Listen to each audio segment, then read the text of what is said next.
আমরা সুবিধা ভোগ করি, পাশাপাশি ভোক্তারাও সুবিধা ভোগ করুক। আমরা সরকারের কাছে দাবি জানাচ্ছি এই জন্য যে ওনরা এই ট্যাক্স বসানোর জন্য উনি প্রতিটা দোকানে একটা ডিভাইস সিস্টেম করে দিক।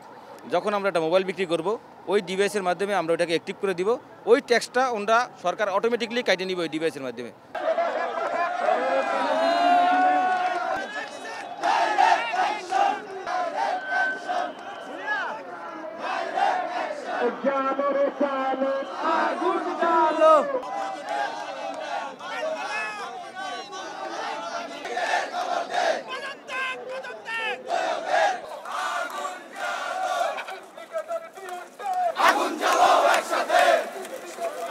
রেমিটেন্স পাঠায় প্রবাসীরা, যেই প্রবাসীরা এই দেশটাকে চাঙ্গা রাখে রেমিটেন্স পাঠিয়ে, সেই প্রবাসীরা নাকি বিদেশ থেকে আসলে মাত্র 1 থেকে 2 মাস তার মোবাইল চালু থাকবে, তারপরে আবার রেজিস্ট্রেশন করতে হবে।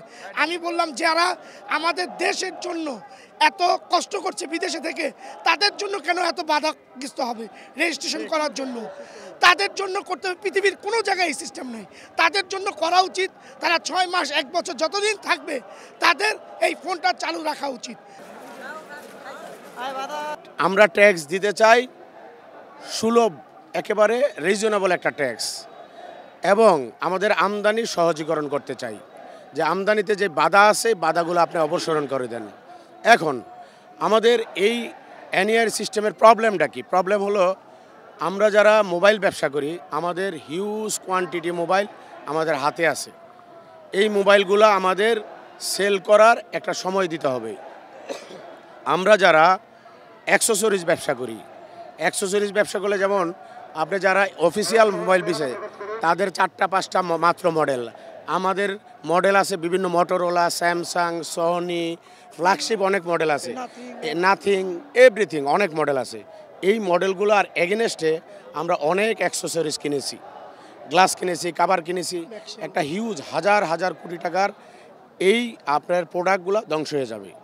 এরপরে আপনি টেকনিশিয়ান, আমাদের টেকনিশিয়ান ভাইরা, ওদের যে সার্ভিস সেন্টার আছে যারা অফিসিয়াল, তাহলে টেকনিশিয়ান ভাইদের কোনো কাজ নাই, অফিসে যাবে, বেকার হয়ে যাবে। এবং যারা যন্ত্রাংশ বিক্রি করে তাদের যন্ত্রাংশগুলো চলবে না। হিউজ একটা জনগোষ্ঠীকে আপনি বিপদে ফেলে দিচ্ছেন।